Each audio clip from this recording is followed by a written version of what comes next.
She told me, if I want to go clubbing with my ex, I will. You don't get a say. That's what freedom is. I said, you're absolutely right. That night, I packed my things, left my key, and vanished. When she came home at 4 a.m. expecting a fight, the only thing waiting for her on the counter was a note that said, enjoy your freedom.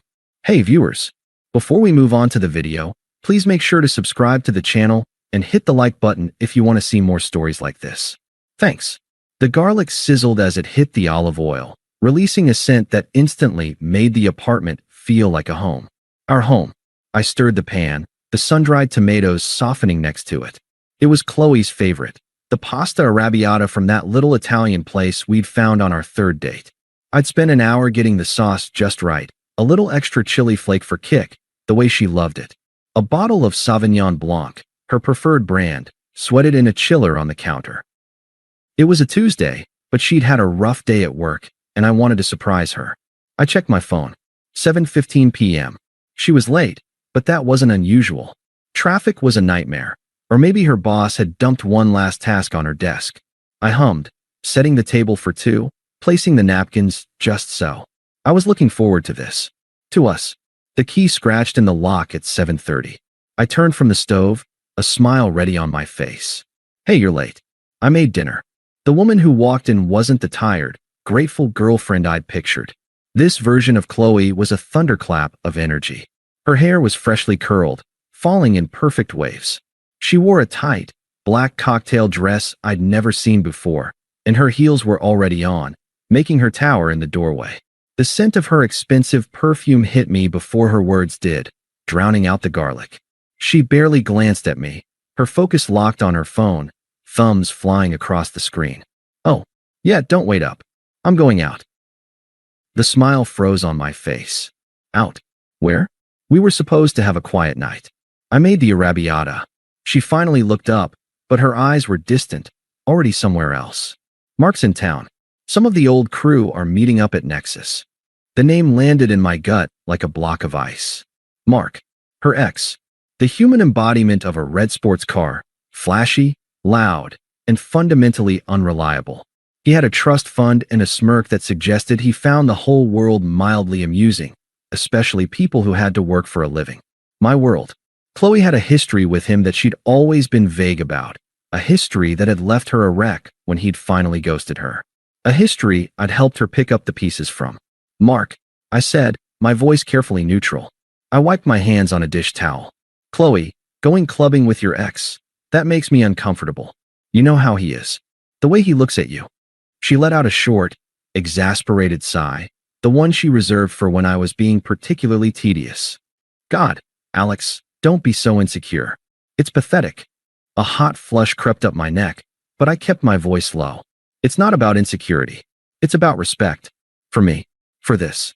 I gestured between us, at the table set for two, at the meal going cold on the stove. She laughed then, a sharp, brittle sound that didn't reach her eyes. Respect? Respecting what? You're right to tell me what to do.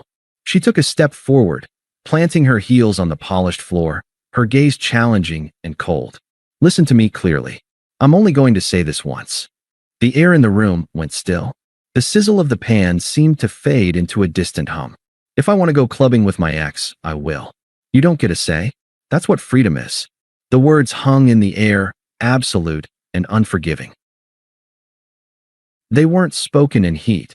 They were a declaration, a statement of principle from a sovereign state to a subject. And in that crystalline moment, something inside me broke. Not with a shatter, but with a soft, final click. The confusion, the anxiety, the desperate need to make her understand. It all evaporated. The fog lifted, and I could see everything with a terrifying, peaceful clarity. The love I felt for her didn't vanish. It was simply invalidated. Rendered obsolete by a fundamental truth she had just revealed. She did not value me. I looked at her, really looked at her.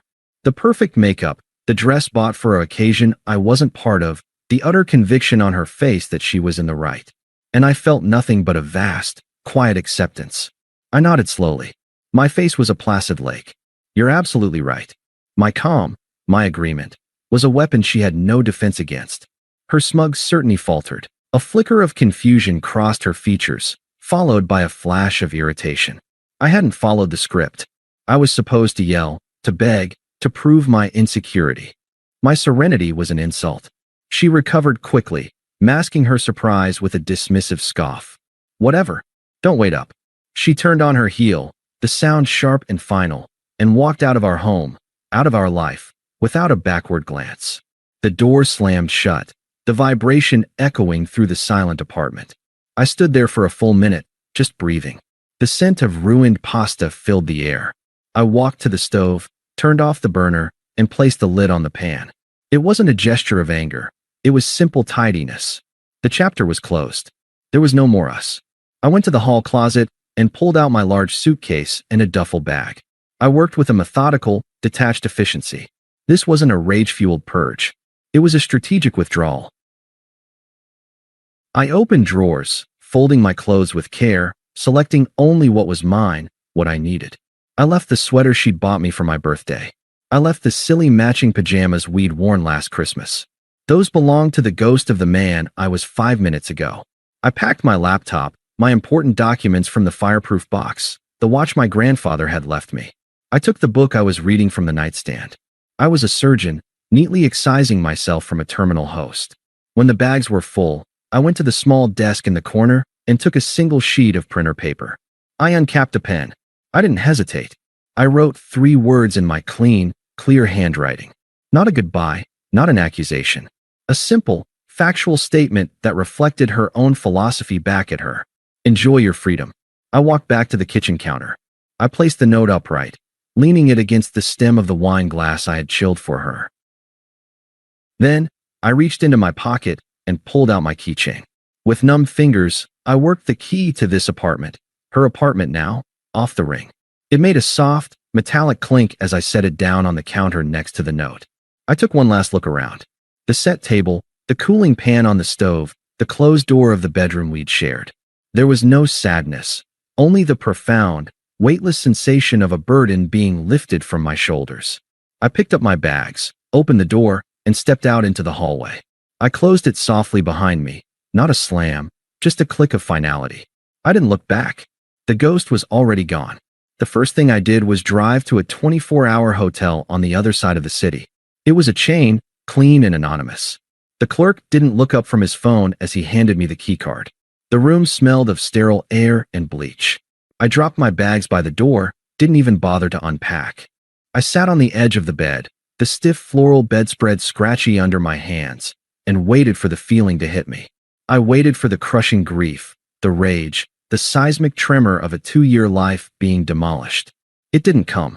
Instead, a profound, deafening silence filled the space where all the noise used to be. The noise of her expectations, the constant, low-grade anxiety of not being enough, the background hum of negotiating for basic respect. It was gone, and in its place was peace. It was so quiet I could hear my own heart beating, steady and sure. I lay back on the bed, still in my clothes, and slept for 12 hours straight. It was the most restful sleep I'd had in a year. The next morning, I systematically cut the tethers. I blocked her number. I blocked her on every social media app. It wasn't an act of anger. It was digital hygiene, like deleting a malicious file. I called my boss, told him I had a family emergency and needed to work remotely for the rest of the week. He was understanding. I didn't feel like I was lying. This was an emergency. The emergency was saving myself. The days bled into a week. I found a realtor and leased a small, bright 1-bedroom apartment with a view of a quiet courtyard. It had no history, no ghosts. I bought a new bed, new sheets. I set up my desk by the window. The silence there wasn't empty. It was fertile. I started going to the gym at 6 a.m., the brutal burn of iron and sweat scouring the last remnants of her from my system. I reread my favorite sci-fi novels. I cooked simple meals for one and didn't set the table. I was rediscovering the contours of my own life, and I found I liked the shape of it. I was at a coffee shop, typing away on my laptop, when my phone buzzed with an unknown number. A cold knot formed in my stomach. I let it go to voicemail. A few minutes later, the notification popped up. Curiosity, that old poison, got the better of me. I put in my headphones and listened. Her voice was sharp, tinged with irritation, as if I were a child who had misplaced her car keys. Alex? What the hell? Where are you? I come home, and all your stuff is, just call me. This isn't funny. I deleted the voicemail. The knot loosened. She wasn't hurt or remorseful. She was inconvenienced. 3 days later, a text from a different number lit up my screen. Unknown number. Okay, I get it. You're making a point. You can come back now. We can talk about this like adults. I stared at the message. Come back now. As if she was summoning a dog that had strayed too far. There was no I'm sorry. No, I was a monster. Just a royal decree that my protest was noted and could now cease. I didn't reply. The act of not replying felt more powerful than any argument I could have ever won. The following week, my phone rang. It was Jess, a friend we shared, though she was always more Qley's than mine. I considered letting it go, but I felt a need to draw a line in the sand for anyone who might try to cross it. I answered, Jess. Alex, hey. Her voice was strained, faux concern layered over clear annoyance. Look, I just got off the phone with Qley. She's a mess. She says you just left. No warning, nothing. What's going on? I said nothing, letting the silence press against her. She filled it, her tone turning accusatory. What you did was really cruel, you know. You can't just ghost someone like that after 2 years. It's emotionally abusive. Cruel. The word echoed in my mind. I had given Qley exactly what she asked for. I had granted her the ultimate freedom, and in doing so, I had claimed my own. And I was the cruel one. Jess, I said, my voice flat and calm. There's nothing to discuss. But I ended the call. I didn't need to justify my freedom to one of her subjects. I blocked her number 2. The karma arrived not with a bang, but through a whisper. A guy I knew from the gym, Mike, who was tangentially connected to Mark's circle, sidled up to me while I was re-racking weights. Hey man, he said, wiping his brow. Heard you, and Qley called it quits. I simply nodded, adding another plate to the leg press. Rough deal, he continued, a little awkwardly. Especially with how it went down with that tool Mark. I kept my expression neutral, but I listened. Yeah, apparently he was just in town for a weekend, wanted an easy hookup. Told his boys Qley was convenient and nostalgic. Soon as he got what he wanted Sunday morning, he bounced. Ghosted her harder than you did, from what I hear. Mike let out a low whistle. She's been posting some seriously sad stuff online. Guess her freedom came with a hefty price tag. I finished my set, the muscles in my legs burning with a clean, honest pain. I felt nothing for her. No schadenfreude, no pity. It was just data. A predictable outcome for a poor investment. Her grand act of defiance, her claim to autonomy, had boiled down to being a convenient booty call for a man who saw her as a living monument to his own ego. She had traded a man who would have walked through fire for her for a man who wouldn't even return her text. I thanked Mike for the spot, and as I walked out of the gym into the crisp evening air, I felt lighter than I had in years. The last thread, the one of wondering what if, had been severed. She had unraveled completely, and I was finally, truly, free. The middle was over. The rise had begun. 6 months to the day after I vanished, I was sitting in a sun-drenched cafe, sketching designs for a new client on my tablet. The coffee was rich, the music was good, and the weight I had been carrying for years was a distant memory. I was, for the first time in a long time, genuinely happy. Not the performative happiness of a staged photo, but the quiet, steady kind that comes from within. My phone, face up on the table, lit up with a number I didn't recognize.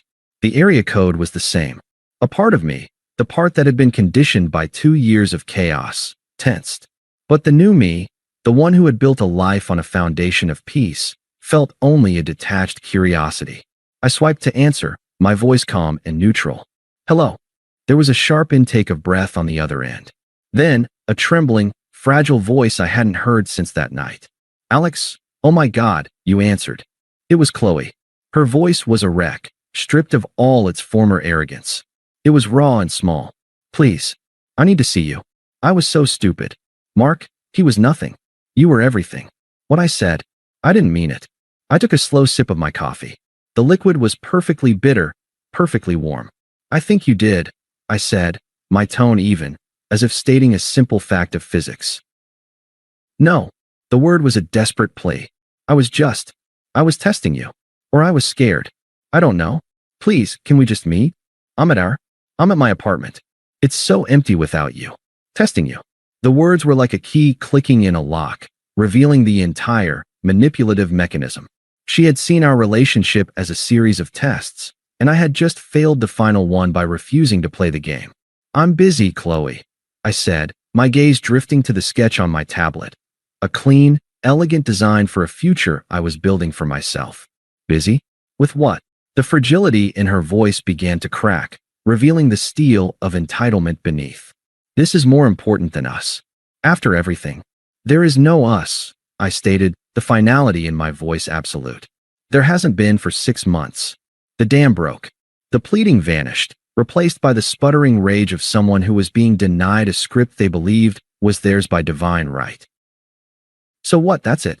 After 2 years, you just run away? You're a coward, Alex. You didn't even have the balls to fight for me. You just packed your little bags and snuck out in the night like a thief." I let her words hang in the air, giving them the silence they deserved. They were meant to wound, but they bounced off the armor of my indifference. She was screaming into a void. When I spoke again, my voice was lower, flatter than before. It wasn't angry. It was final. It was the sound of a judge reading a verdict that had been decided long ago. "You told me you wanted freedom from my opinion." I began, each word measured and clear. "I granted it. You told me I didn't get a say, so I stopped having one. About you, about US, about any of it. The moment you walked out that door, you became a stranger to me. And I don't waste energy on strangers." I could hear her ragged breathing on the other end, a storm of impotent fury and shattered pride. "Don't contact me again." I ended the call. I didn't slam the phone down. I simply set it back on the table, the screen going dark. I took another sip of coffee. It was still perfectly warm. I turned back to my sketch. The world had not shifted on its axis. It had remained perfectly, blessedly steady.